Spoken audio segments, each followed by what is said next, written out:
Alright, what's up sa inyo mga kababayan? Pwede po pag-uusapan natin, mga kababayan, ay wala lang namang iba kung hindi yung matinding banat nitong si Buboy Villar ng 2 beses dito po sa isang segment ng EAT na kung saan mga kababayan, paulit-ulit pong binabanata nitong si Buboy Villar. Dito matatalakay din po natin nung mga nakarang interview nitong si Tito Sen na kung saan ay may nabanggit po si Tito Sen na talagang nangyayari na po ngayon dito sa Tape Bulagta mga kababayan. Pero bago po natin pag-usapan yan, ay nais ko po muna sabihin sa inyo na kung kayo po ay bago pa lamang po sa ating YouTube channel, inihikayat ko po kayo na huwag niyo po sanang kalimutan na i-like etong live streaming natin na ito at huwag niyo na rin pong kalimutan na mag-subscribe sa ating YouTube channel. Hit niyo na rin po yung ating notification bell para lagi po kayong updated sa tuwing mag-upload po tayo or magla-live tayo ng mga ganitong klase ng issue.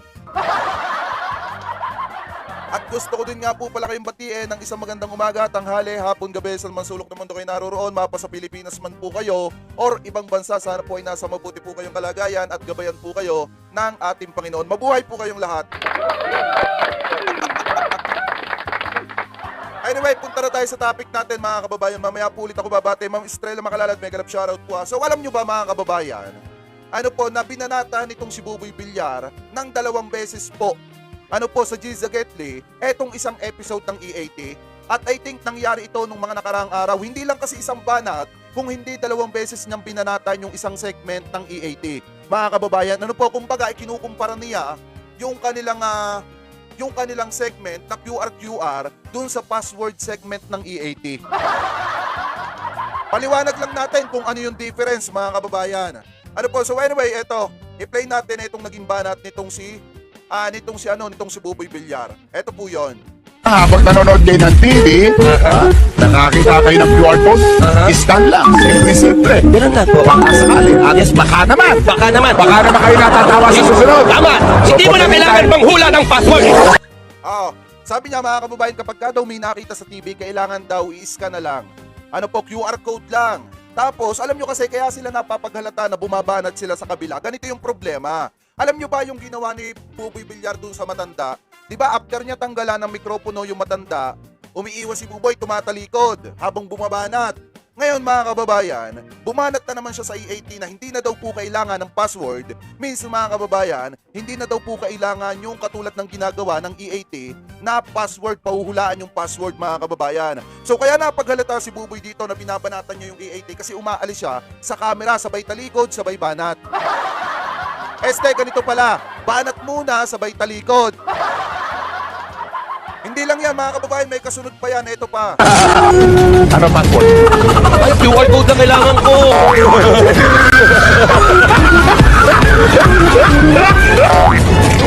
Ano password? Ay, QR code na kailangan ko! Tinanong pa ni Yorme, ano daw password? Ang sagot, QR code daw yung kailangan niya. Alam nyo, ito yung hindi ko maintindihan sa kanila. Kung tutusin mga kababayan yung issue ni Buboy Villar napakalamig na. Kung tutusin, for good na si Buboy Villar kasi hindi na sila nababanata ng publiko. Kaso nga lang dahil sa ginagawa nilang pagbanat sa Tito Vic and Joey, sa pagbanat ng EAT mga kababayan, talagang nababatikos na naman sila ng maraming tao ngayon. Kasi ano ba naman yung sabihin nila na ang kailangan daw po mga kababayan? Na ang kailangan daw po QR code na lang, hindi na password.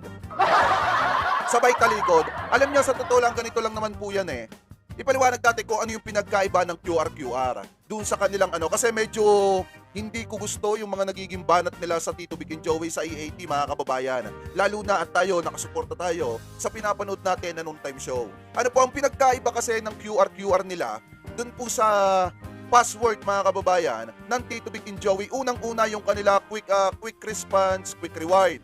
Kapag ka nanalo ka, hindi naman quick dumadating dun sa nanalo. Unlike dito sa password mga kababayan, ng EAT na automatic pag nanalo ka bukas, umamaya, makukuha mo na yung panalo mo.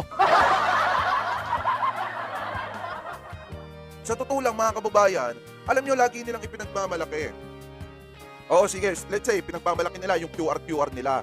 Ang tanong, yung nakasulat ba dun sa QR nila ay nagagampanan nila ng mas maayos? Kasi yung sinasabi nilang quick response, quick reward, ang tanong kapag ba may nanalo dun sa kanilang QR, natatanggap ba nila yon agad-agaran? Siyempre hindi, kung hindi nga nagreklamo yung isang babae, hindi pa nila ipapadala yung panalo. Di ba alam nyo, sa totoo lang mga kababayan na ganito lang naman yan eh. Sa totoo lamang po, kung tutusin, napakalamig na ni Buboy ngayon. Dapat hindi na sila nakikisali doon sa nangyayaring agawa ng trademark ng tape at saka ng Tito Vic and Joey, kasi ibang usapin po yun eh. Kung mismo nga itanong natin sa Tito Vic and Joey kung may galit sila doon sa mga host ng Tape Bulaga, ang isasagot lang sa inyo, wala. Ang sasabihin lang nila, nagtatrabaho lang yung mga yon. Kaso nga lang ang problema, kaya nagkakaroon ng banatan sa pagitan ng mga tagahanga ng E80 at sa pagitan ng mga tagahanga naman nitong Tape Bulagta ay dahil na rin po mga kababayan sa nangyayaring pagbanat ng mga host po nila. Uulitin ko lamang po mga kababayan na hindi pa ganun kagaling itong si Buboy Villar kung tutuusin. Kahit kalaban nila ang Tito Vic and Joey, mga kababayan, kahit kalaban po nila ang Tito Vic and Joey, dapat nandudun pa rin po yung respeto dahil yung kalaban nila ay icon na po yun, hindi lang basta host. Diba? Ang hindi ko lang maintindihan kay Buboy Villar, bakit sa dami-dami ng pwede nilang gawin, bakit na ipasok pa nila yung mga banat-banat na ganyan? Ano po, nakita ba natin na binanatan sila ng Tito Vic and Joey? Di ba hindi na? Kasi nga medyo humuhupa na at lumalamig na yung tensyon sa pagitan ng Tape Incorporated at saka po nitong Tito Vic and Joey, nitong TVJ. Ngayon, mga kababayan, ang ginagawa naman itong mga host ng kabila, pinapainit po nila masyado. Kumbaga, ginagatungan na naman nila para magsiklap na naman yung damdamin ng publiko, lalo na yung mga tagahanga nitong TVJ. Alam nyo, sa totoo lang, dati tagahanga ako nitong si Buboy, pinapanood ko to, yung mga vlog nito, maganda naman. Kaso nga lang ang problema, nung naging toxic na si Buboy, parang ang hirap ng panoorin. Kasi alam nyo yung pakiramdam mga kababayan, na toxic na nga yung ginagawa niya sa Itbulaga, tapos makikita mo yung mga vlog niya, hindi ka na rin kasi maniniwala eh. Pakiramdam mo, scripted na rin yung ginagawa. Tsaka unang-una, si Buboy Villar hindi po marunong magpakumbabayan. Bakit? Kung mismong sinabi na nga ni Nanay Christopher May na grabing tratuhin, di umano. Nagrabing umano dun sa magulang, mga kababayan. What if pa kaya dun sa matanda? Hanggang ngayon, hindi pa humihingi ng public apology dun sa ginawa po niya sa matanda. So, paano po natin panonoorin yung mga ganyang klase ng influencer at ganyang klase ng tao? Hindi sa sinisiraan natin si Buboy hindi ko lang gusto yung mga nagiging banat niya, lalo na yung binabanatan nila is icon. Hindi lang basta icon, kung hindi, mas malaki ang tanda sa kanila. Dapat marunong silang rumispeto sa matatanda. Aba naman.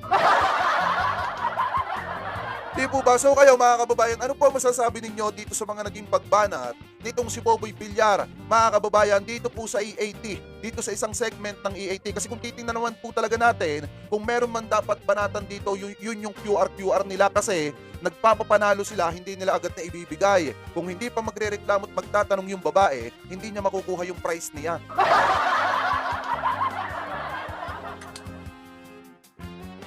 So kayo mga kababayan, ano po ang komento nyo dyan? Comment below na lamang po. At ngayong araw, ito lang naman yung pansamantalang topic po natin. Pero bago tayo magpaalam, nais ko po muna kayong batiin mga kababayan, lalo na yung mga nasa comment section natin, basahin po natin yung inyong mga komento.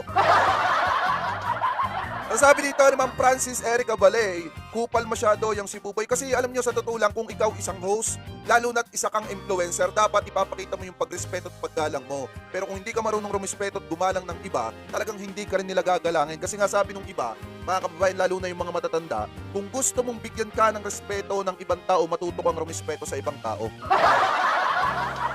Tunay po yan. Kaya lang naman kasi natin natatalakay dito or napupuna minsan ang Tape Bulagta, kasi nga meron silang mga segment mga kababayan na kung saan, katulad nga nung pasasalamat, scripted pa pala.